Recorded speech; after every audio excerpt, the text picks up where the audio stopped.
Planar graphs and Euler's formula. Planar graphs are graphs drawn so that no edges cross.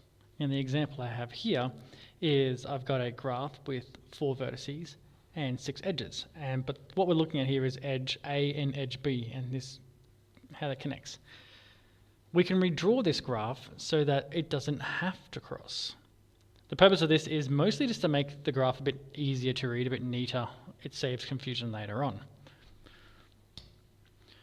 So, another important thing to note when it comes to planar graphs is you are allowed to move the vertices so long as they still connect correctly.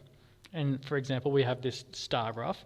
We have A, B, C, D, E. And you can see that A connects to C and A connects to D. We can rearrange the vertices so that the edges no longer cross. A still connects to C and A still connects to D. So that is a viable thing you can do. Three-dimensional objects can be drawn so that they are a planar graph. In the example we have is a cube. We have 4 black vertices at the front. We have 4 orange vertices at the back. You can redraw the graph so that orange is in the middle, black's on the outside, none of the edges cross, and yet it still all connects.